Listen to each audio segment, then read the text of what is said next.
এবার মুসলমানদের রুখতে ভারতের প্রধানমন্ত্রী নরেন্দ্র মোদীকে সাথে নিয়ে নতুন ষড়যন্ত্রে মেতেছে ইসরায়েলি প্রধানমন্ত্রী বেনিয়ামিন নেতানিয়াহু। মুসলিমদের বিরুদ্ধে জোট করার পরিকল্পনা ঘোষণা করেছে তারা। মোদী নেতানিয়াহুর নতুন এই ষড়যন্ত্র নিয়ে বিস্তারিত শিহাব ইসলামের ডেস্ক রিপোর্টে।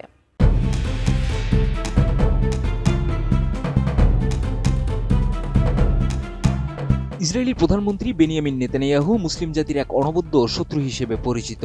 ফিলিস্তিন, ইরান সহ বিভিন্ন মুসলিম দেশ ধ্বংসের জন্য তিনি সরাসরি দায়ী। যুক্তরাষ্ট্রের সহযোগিতায় বিশেষত ট্রাম্পের সময়কালে মুসলিম বিশ্বে ধ্বংসযজ্ঞ চালানোর জন্য তিনি বেশ সমালোচিত। আর এবার তার সাথে যোগ হতে চলেছেন ভারতের প্রধানমন্ত্রী নরেন্দ্র মোদী, যিনি আবার কট্টর হিন্দুত্ববাদী নেতা হিসেবে পরিচিত। ইসরায়েলি প্রধানমন্ত্রী বেনিয়ামিন নেতানিয়াহু মধ্যপ্রাচ্যে একটি নতুন আঞ্চলিক জোট গড়ার পরিকল্পনা ঘোষণা করেছেন। এই জোটের লক্ষ্য হিসেবে তিনি উগ্রবাদী শক্তির বিরুদ্ধে এক জোরালো প্রতিরোধ তৈরির কথা জানিয়েছেন। 22 ফেব্রুয়ারি ভারতের প্রধানমন্ত্রী নরেন্দ্র মোদীর আসন্ন ইসরায়েল সফরকে কেন্দ্র করে এই নতুন জোটের পরিকল্পনা প্রকাশ করেন তিনি। নেতানিয়াহু এই জোটকে একটি হেক্সাগন বা সর্বভুজাকৃতির জোট হিসেবে বর্ণনা করেছেন, যেখানে ভারত একটি প্রধান অংশীদার হিসেবে থাকবে। তার মতে এই জোটটি মূলত দুটি শক্তির বিরুদ্ধে কাজ করবে। একটি হচ্ছে ইরান নেতৃত্বাধীন শিয়া অক্ষ এবং অন্যটি হচ্ছে বর্তমানে মাথাচাড়া দিয়ে ওঠা উগ্র সুন্নি অক্ষ। RICL TMX, যুগের পর যুগ স্থাপনা থাকে মজবুত।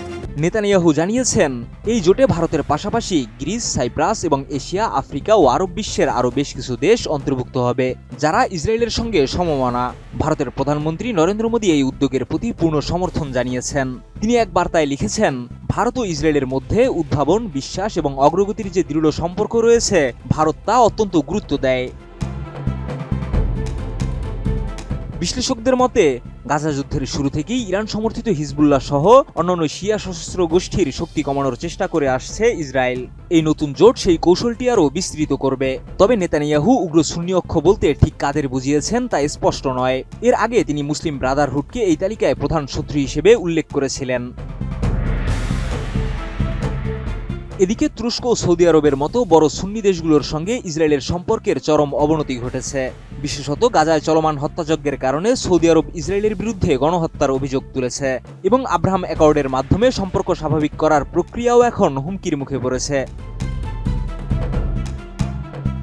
এই ভূরাজনৈতিক টানাপোড়েনের মধ্যে ভারত ও অন্যান্য মিত্রদের নিয়ে নতুন হেক্সাগন জোট করার স্বপ্ন দেখছেন নেতানিয়াহু, যা মধ্যপ্রাচ্যে একটি নতুন কৌশলগত বাস্তবতা তৈরি করতে পারে। শিহাব ইসলাম, ATN নিউজ।